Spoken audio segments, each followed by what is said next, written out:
18வது 19வது ஸ்லோகத்தை அடியேனுடைய சகபாகியான சர்வேஷ் சொல்வர். நமஸ்காரம்.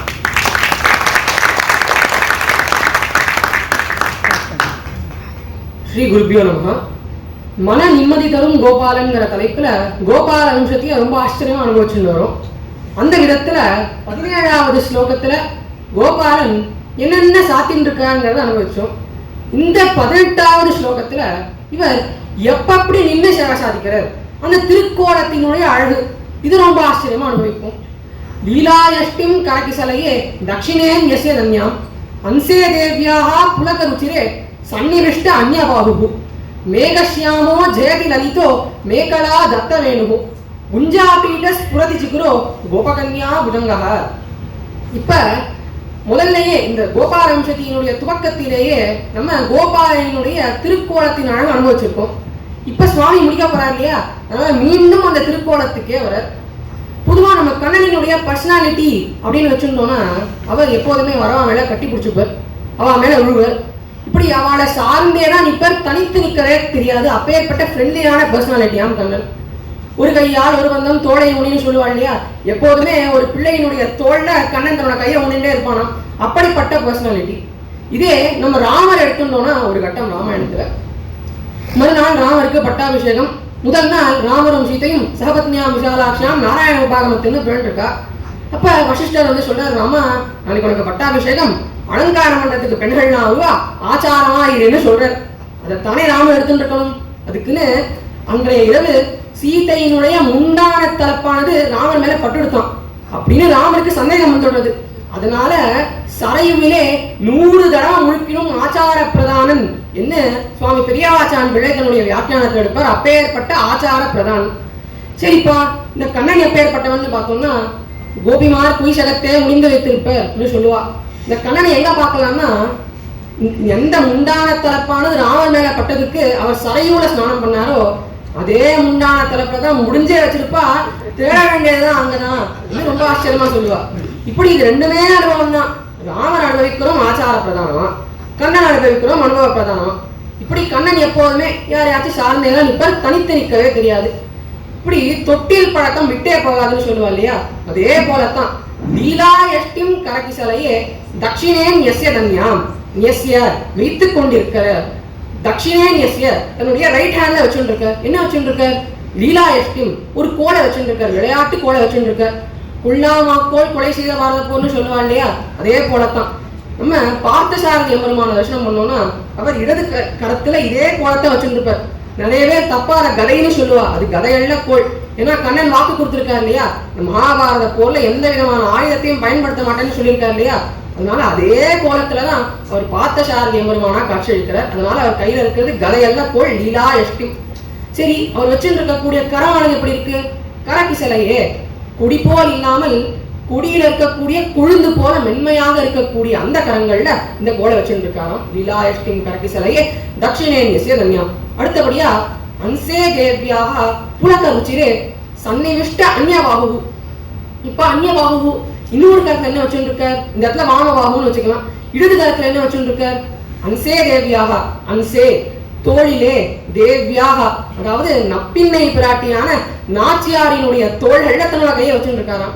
அது ஏன் நாச்சியாரோட தோள்கள் வச்சுட்டு இருக்காருன்னா சொல்லுவா, தோழிசேர் பின்னை பொருட்டு நெடும்பனை தோல் மடப்பின்னைன்னு சொல்லுவா. அதாவது நாச்சியாருக்கு அழகுக்க தோள்கள் இருக்கான், அதனாலதான் இந்த இடத்துல கோபாலன் நாச்சியாரோட தோள்கள்ல கையை வச்சுட்டு இருக்கார். அப்படி கையை வச்சுட்டு இருக்காரு இல்லையா, அவர் கையில ரோமங்கள் இருக்கு. அந்த ரோமமானது நாச்சியாரினுடைய மேனியில படுறது. அது மட்டும் இல்ல, தன்னுடைய சகா பர்த்தா கையை வச்சுட்டு இருக்காரு இல்லையா, அதனால நாச்சியாரினுடைய மேனியானது பூஸ் பம்ப்ஸ்னு சொல்லுவோம் இல்லையா, அது போல மெய் சிலிர்க்கிறது. இதைத்தான் அவர் புலக ருச்சிரே இன்னும் சுவாமி தேசிகன் ரொம்ப அழகா பிரயோகம் பண்ணியிருக்கார். அன்சே தேவியாக புலக ருச்சிரே சன்னிவிஷ்ட அந்யபாஹு. அடுத்தபடியா மேகஷ்யாமோ ஜெயதி லலிதோ மேகலா தத்த வேணு. கண்ணன் தன்னுடைய இடையில இடுப்புல மேகலைங்கிற ஆபரணத்தை அணிஞ்சுட்டு இருக்க. அதுல தத்த வேணுகு, தத்த வைத்துக் கொண்டிருக்கக்கூடிய வேணுகு புல்லாங்குழல், அந்த ஆபரணத்துல தன்னுடைய புல்லாங்குழல வச்சுட்டு இருக்காராம். மேகலா தத்த வேணுகு. மேகஷ்யாமோ ஜெயதி லலிதோ. லலிதோ என்று சொன்னாலே சுந்தரன். இப்பேற்பட்ட சுந்தரனான கோபாலன் எப்படி காட்சி அளிக்கிறார்? மேகஷ்யாமு நம்மளே பொதுவாக கேள்விப்பட்டிருப்போம். கண்ணனை கம்பேர் பண்றதுக்கும் சரி, பெருமாளை கம்பேர் பண்றதுக்கும் சரி, மேகத்தை கொண்டு வருவா. மேக சோபாவம்னு சொல்லுவா. அதே மேகத்தை கம்பேர் பண்றான்னு பார்த்தோம்னா மேகத்துக்கும் சரி பகவானுக்கும் சரி ஔதாரியம் போன்ற நிறைய குணங்கள் சிமிலாரிட்டியா வருது. அதை இப்ப நம்ம அனுபவிப்போம். இந்த மேகமானது மழைய ஜலஸ்தல விவாதம் என்று எல்லா இடத்திலும் சமமா தான் பெயருது. அதே போலத்தான் பகவானும் தன்னுடைய கருணையையும் தயையும் அருளையும் எல்லோருக்கும் சரிசமமா தர எந்த விதமான பேதமும் பார்க்கறது இல்லை. நம்ம இந்த மழையை நம்ம எக்ஸ்பெக்டே பண்ண மாட்டோம். எக்ஸ்பெக்டே பண்ணாத நேரத்துல திடீர்னு கொட்டி தீத்துரும் இல்லையா? அதே போலத்தான் கண்ணனும். இதற்கு உதாரணம் சுதாமாவினுடைய சரித்திரம். சுதாமாவுக்கு இவர் கொடுக்க போறாங்கிறதுக்கான சத்தமே இல்லை. ஆனா அவர் ஆகத்துக்கு போய் பார்த்தாதான் தெரியல, சகல விதமான செல்வத்தையும் கொட்டி தீத்துட்டார் இல்லையா? அதே போலத்தான் கண்ணன். அதனாலதான் மேக சுபாவம், மேகவண்ணன், முகிழ்வண்ணன் எல்லாம் கண்ணன் நம்ம ரொம்ப அழகா சொல்லுவோம். இந்த மழை அப்படிங்கிறத பார்த்தோம்னாலே சின்ன வயசுல நம்ம படிப்போம் இல்லையா? வாட்டர் சைக்கிள் என்ன ரொம்ப அழகா படிப்போம். எவாபரேஷன், கண்டென்சேஷன், கிறிஸ்டலைசேஷன் படிச்சுட்டு இருப்போம். அதே போலத்தான் இந்த மழையானது மீண்டும் மீண்டும் நான் உனக்கு இந்த வருஷம் மழை கொடுத்துட்டேன், அதனால அடுத்த வருஷம் கொடுக்க மாட்டேன்னு சொல்றது இல்லை.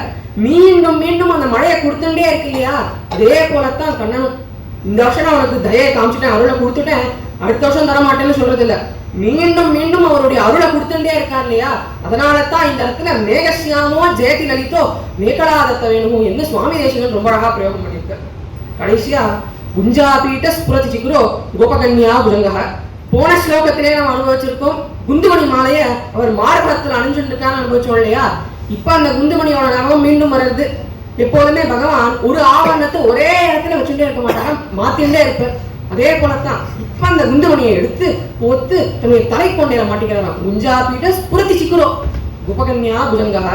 பேர்பட்ட அந்த பகவான் கோபிமார்கள் இடத்திலே காமுகனாக வீட்டிருக்கான் என்ன சுவாமி தேசிகன் இந்த ஸ்லோகத்துல எடுத்திருக்கார். இதத்தான் ஞாச திலக்கத்துல கூட சேதேரங்கே புஜங்க சயனேச்ச மகாபுஜங்கா இன்னும் கண்ணன் எல்லோரையும் லைக்க செய்கிறான் என்று எடுத்திருக்கார். இப்படிப்பட்ட இந்த 18வது ஸ்லோகத்துல கோபாலன் ஒரு கையில கோலையும் இன்னொரு கைய பிராட்டி மேல வச்சுண்டு மேகசியாமனா லலித சுந்தரனா குந்துமணி மாலைய தலை கொண்டேல அணிஞ்சுண்டு கோபிமார்கள் இடத்திலே காமுகனாக வீட்டிருக்கான் என்று சுவாமி தேசிகன் 18வது ஸ்லோகத்தை தலை கட்டுகிறார். இப்ப 19வது ஸ்லோகத்தை நம்ம அனுபவிப்போம். இந்த 19வது ஸ்லோகத்துக்கான ஜானரே ரொம்ப அழகா ரொமான்டிக்கா அமைஞ்சிருக்கு. இந்த 19வது ஸ்லோகத்தை நம்ம அனுபவிப்போம். பிரத்யாலீட ஸ்திதிமதி கதாம் பிராப்த காடாங்க பாலிம் பశ్చాதீஷம் மிலித நயனோ பிரேயசீம் பிரேக்ஷமானஹ வஸ்த்ராயந்திர பிரணீத கரோ பக்த ஜீவாதுரப்யாத் வாரி கிரீடா நிபிட வசனோ வல்லவி வல்லபோனஹ. இப்படி வல்லவி வல்லபோனஹ. வல்லவி என்று சொன்னால் இளப்பெண்கள், வல்லபக என்று சொன்னால் அவர்களுக்கு சுவாமியா காந்தனா விளங்கக்கூடிய எம்பெருமான் அர்த்தத்தை கொடுக்கிறது. அப்பேற்பட்ட பகவான் எங்களை ரட்சிக்கட்டும், எங்களை காக்கட்டும் என்று சுவாமி தேசிகன் அவரை மட்டும் ரட்சிக்கும்படி கேட்கல, அவர் நம் பொருட்டு நம்ம எல்லோரையும் ரட்சிக்கிறதுக்காக பிரார்த்தனை பண்ணிக்கிறார். இப்ப நம்ம ஸ்லோகத்துக்கு வருவோம். பிரத்யாலீட ஸ்திதிமதி கதாம். பிரத்யாலீடம் என்று சொன்னால் ஒரு போஸ்டர், ஒரு காலை முன் வச்சு இன்னொரு காலை பின் வைக்கிற இந்த அற்புதமான போஸ்டரை தான் பிரத்யாலீடம்னு சொல்லுவா. நம்ம மதுரை, திருமோகூர், ஸ்ரீரங்கம் போன்ற கஷேத்திரங்களுக்கு போனோம்னா அங்க சக்கரத்தாழ்வார் இந்த பிரத்யாலீடம் என்கின்ற போஸ்டரை தான் ரொம்ப அழகா காட்சி அளிக்கிறார். இப்படி பிரத்யாலீடம்ங்கிற போஸ்டர்ல இந்த ஸ்லோகத்துல யார் இருக்கான்னு பார்த்தோம்னா ஒரு கோபிகை. பிரத்யாலீட ஸ்திதிமதி கதாம், இந்த ஸ்திதியில அந்த கோபிகை இருக்கா. பிராப்த காடாங்க பாலிம்.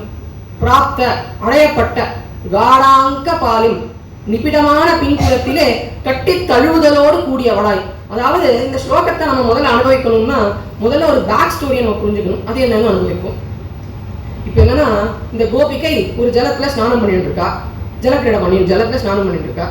இந்த ஜலத்துல பார்த்தோம்னா ரொம்ப வழுக்கும் இல்லையா? அதனால பேலன்ஸ் பண்ணி நிக்கிறதுக்காக இந்த பிரத்யாலீடங்கிற போஸ்டர்ல ஒரு காலை முன் வச்சு இன்னொரு காலை பின் வச்சு அவன் நின்று இருக்கா. இப்ப இந்த கோபிகைக்கே தெரியாம கண்ணனாவன் பின்னாடியில இருந்து வந்து அந்த கோபிகையினுடைய இடையை கட்டி பிடிச்சுக்கிறார். பெரியாழ்வார் கண்ணனை புறம் புழுகுவான் இருக்கிறார். அதாவது சின்ன வயசுல கண்ணன் யசோதைக்கு தெரியாம யசோதையோட இடையை கட்டி பிடிச்சுப்பாராம். இப்ப வளர்ந்த பிறகு கோபிமார்களுக்கு தெரியாம கோபிமார்களை கட்டி பிடிச்சுக்கிறார். அதனாலதான் புறம் புழுகுவான் என்ன பெரியாழ்வார் ரொம்ப அழகா சாதிப்பார். இப்படி கட்டி பிடிக்கிறார் இல்லையா? இப்ப அந்த கோபிகைக்கு ரொம்ப வெக்கம் வந்துடுறது. வெக்கத்தோட திரும்பி பாக்குறா. அப்ப கண்ணனும் கோபிகையை பாக்குற. இந்த ரொம்ப அழகான பியூட்டிஃபுல்லான ரொமான்டிக்கான இந்த சினாரியோவை தான் சுவாமி தேசிகன் இந்த 19வது ஸ்லோகத்தை ரொம்ப அழகா எடுத்திருக்கார். இப்படி பிரத்யாலீட ஸ்திதிமதி கதாம் பிராப்த காடாங்க பாலிம். பశ్చాதீசன் மிலித்தனயனோ ஈசன் ஒரு சிறிது நேரம் இந்த கோபிகையானவள் வெட்கப்பட்டு திரும்பி பார்க்கிறாள் இல்லையா, அப்ப கண்ணனும் பிரேயசி தன்னுடைய பிரியமானவளான அந்த கோபிகைய பிரேட்சமானக அன்போட கட்டாட்சத்தை கொடுக்கிறார். என்ன இந்த முதல் 2 வரிகள்ல இந்த சினாரியோவை ரொம்ப அழகா எடுக்கிறார். அடுத்த 2 வரிகள்ல வஸ்திராயந்திர பிரணிஹிதகரோ பக்த ஜீவாத்து ரவ்யா என்று எடுக்கிறார். வஸ்திராயந்திரம் என்று சொன்னால் பீச்சாங்குழல். நம்ம சித்ரா பௌர்ணமி அன்னைக்கு திருமாலிருஞ்சோலை மலையில அழகர் ஆத்துல இறங்கும் போது எல்லோர் கையும் இந்த பீச்சாங்குழல் தான் இருக்கும். ஒருத்தர் மாத்தி ஒருத்தர் சேப்ப ஜலம், மஞ்சள் ஜலம், நீல ஜலம்னு மாத்தி மாத்தி அடிச்சுப்பா. அதே போலத்தான் இந்த இடத்துல கண்ணன் கையிலையும் கோபிமார்கள் கையிலையும் இந்த வஸ்திராயந்திரமானது இருக்கு. வஸ்திராயந்திரம் பிரணிஹிதகரோ மாத்தி மாத்தி இந்த வஸ்திராயந்திரத்தை வச்சிருந்து இவா ஜலக்கிரீடா பண்றா. பக்த ஜீவாத்து ரவ்யாத் கடைசியா வாரி கிரீடா நிபிட வசனம் வல்லவி வல்லபோனஹா என்ன எடுக்கிறார். வாரி கிரீடா இப்ப கண்ணன் வேஷ்டி கட்டின்னு இருக்காரு இல்லையா, இப்போ ஜலக்கிரீடா பண்ண போறார். அதுக்கு என்ன பண்ணணும், வேஷ்டியானது டைட்டா இருக்கணும் இல்லையா, அதனால அந்த வேஷ்டிய நிபிட வசனஹா டைட்டா கட்டிக்கிறாராம், விழுந்து விடக்கூடாது என்று. இப்போ ஏற்பட்ட பகவான் வல்லவி வல்லபோனஹா, இப்படி வல்லவி ஜன வல்லவனா இருக்கக்கூடிய அந்த பகவான் பக்த ஜீவாத்து ரவ்யாத் பக்தர்களுக்கு ஜீவாத்துவாக அமையட்டும். ஜீவாத்து என்று சொன்னால் நம்மளுடைய உயிர் போவதை காக்கக்கூடிய அமிர்தமயமான மருந்து என்கின்ற அர்த்தத்தை கொடுக்கிறது. அப்பேற்பட்ட பகவான் நமக்கு ஜீவாத்துவா அமையட்டும் என்று சுவாமி தேசிகன் இந்த 19வது ஸ்லோகத்தில் எடுக்கிறார். இந்த ஸ்லோகத்தினுடைய தாத்பரியம் என்னன்னு சொன்னா, பகவான் பக்த பராதீனம், பக்தனுக்காக தானே இறங்கி வருவான் அப்படிங்கிறத உணர்த்துறது தான் இந்த 19வது ஸ்லோகம். இப்படியா இந்த 19வது ஸ்லோகத்தை தடை கட்டுகிறார்.